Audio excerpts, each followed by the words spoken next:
යහන මත වාඩි කර වූ අයුරින්ම සිටිනා මන්දාරාදුඩ ශ්‍රීමතී ඇය වෙතට ලං වූයේ කලබලයෙනි. අනේ ඇයි දරුවමේ මොකද මේ මන්දාරා මොකද මේ? ඔයාට මොකක් හරි ප්‍රශ්නයක්ද? ඇය එසේ විමසූයේ මුහුණ පුරා විසිරී ඇති මන්දාරාගේ හිසකේ සකසමිනි. විමසූ පැනයට පිළිතුරු නොදුන් මන්දාරා කලකිරුණු ස්වභාවයෙන් දිගු සුසුමක් පිට කර අනතුරුව යහන මත දිගාවිය. මේ ඇඳුම් ඇඳන් ඉන්න ළමයෝ මොකද මේවට වෙලා තියෙන්නේ? ඇයට බාධා නොකරන ලෙසට ඉඳුවර විසින් කළ ඉල්ලීම ශ්‍රීමතී හට අමතකව ගියේ මන්දාරාගේ හැසිරීම නිසයි. අඩුතරමින් මේ කිරියකවත් බීලා ඉන්න කෝ ඉතින් මට ටිකක් ඉන්න දෙන්න නැන්දා. මන්දාරා තම දෙතොල් සෙල වූයේ යන්තමින් මෙනි. මේ කිරියක බොන්නම් මට ටිකක් නිදා ගන්න දෙන්න නැන්දා ප්ලීස්.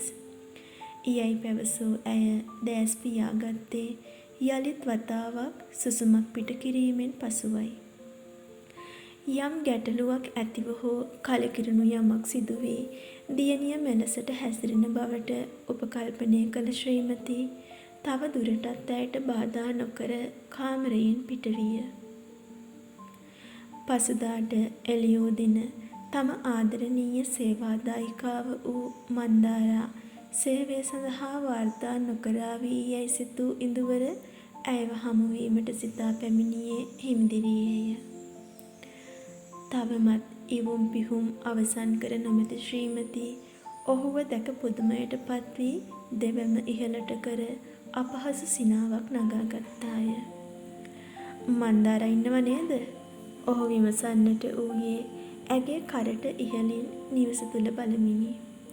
ඉන්නවා තාම නිදි මං හිතන්නේ අද වැඩට යන පාටක් නෑ. මං කතා කරන්නම්.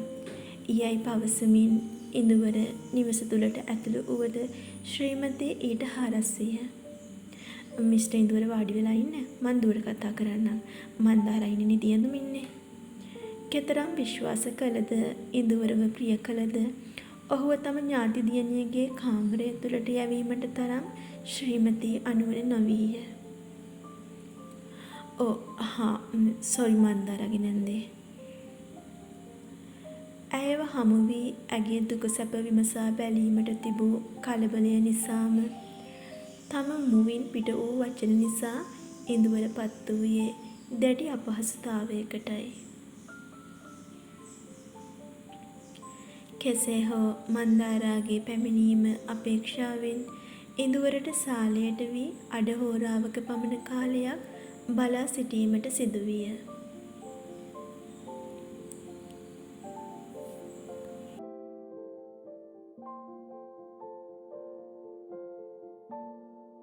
සර් අපි යමුද?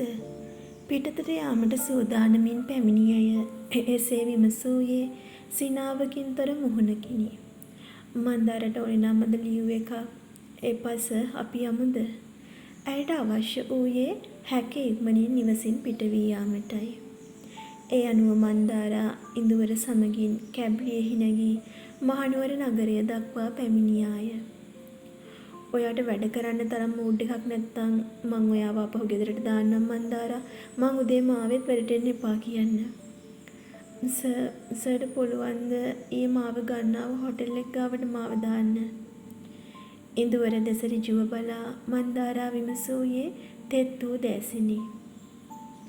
නිසක වශයෙන්ම ඇයට යම් අකටයුත්තක් සිදුව ඇති බවට දන්නා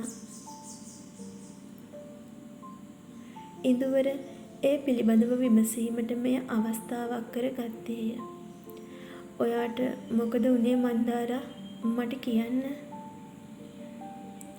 ඊයයි ඔහු විමසුවද ඇය ඊට ප්‍රතිචාර ලෙසින් නිකුත් කළේ සුසුම් වැල් කිහිපයක් පමණි.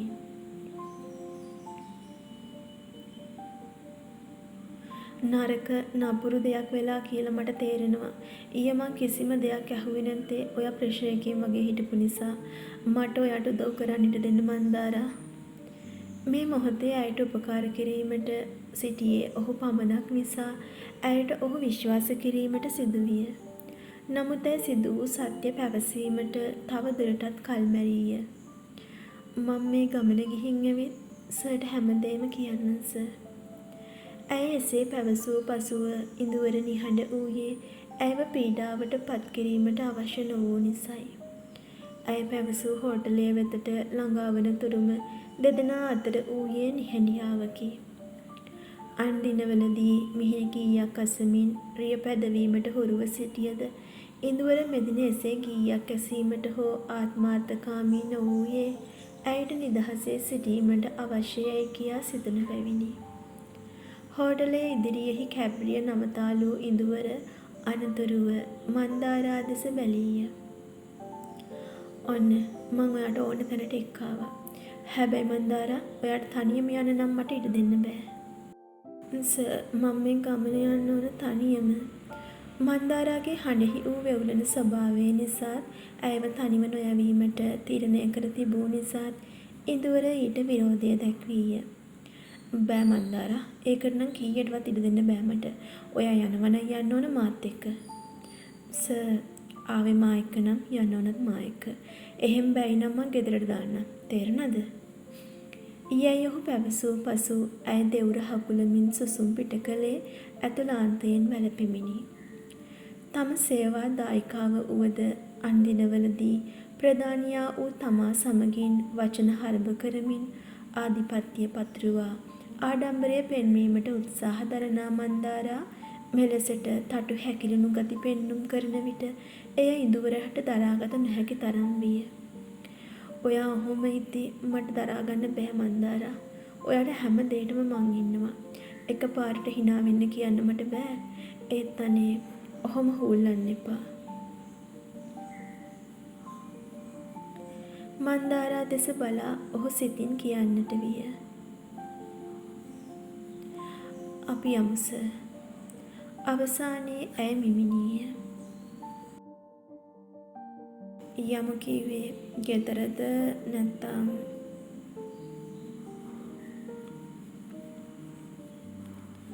මාත් එක්ක යමු සර් හෝටල් එකට.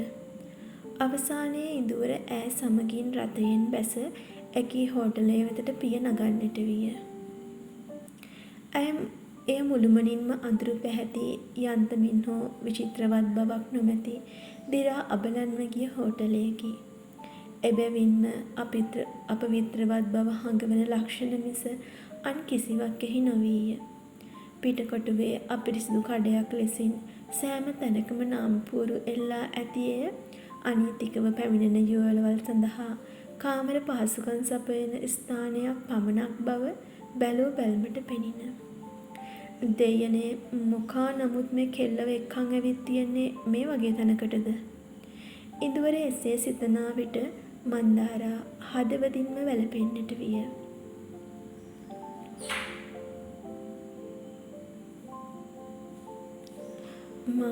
මගේ පිරිසිදුකම නැති කරන් තියෙන්නේ මේ වගේ තැනකද?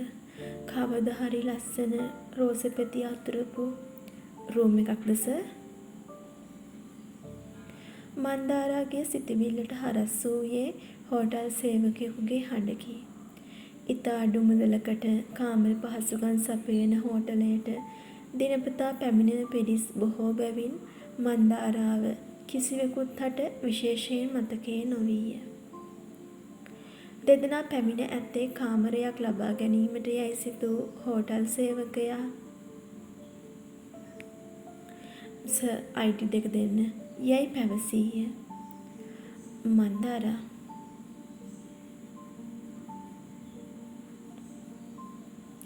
ඉඳුවර ඈ වෙතට ලංව සෙමින් කතා කළේ ඇයට අවශ්‍ය කුමක්දැයි කියා ඔහු නොදන්නා බැවිනි.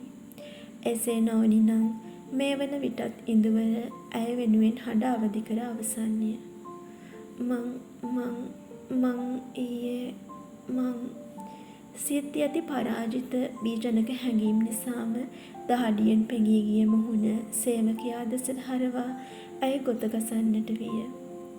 හෝටල් සේවකයා ඇය දෙසත් ඉඳුවර දෙසත් මාරුවෙන් මාරුවට බලන්නට වූයේ වික්ෂිප්ත වූ දෑසිනි. මං ඊයේ මේ හෝටල් එකට ආවා. මට CCTV බලන්න ඕන.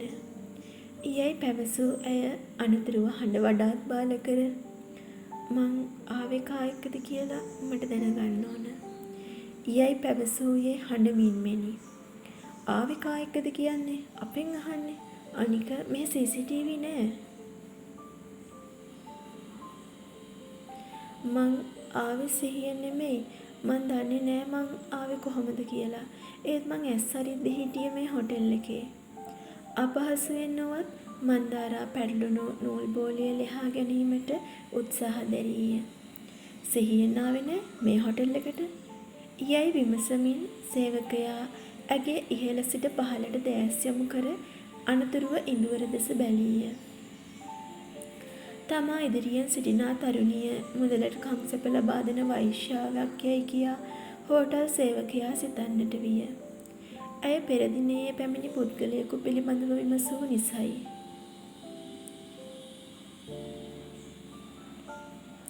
"සුසන්ත අයියේ පොඩ්ඩක් එනවකො මෙහෙට."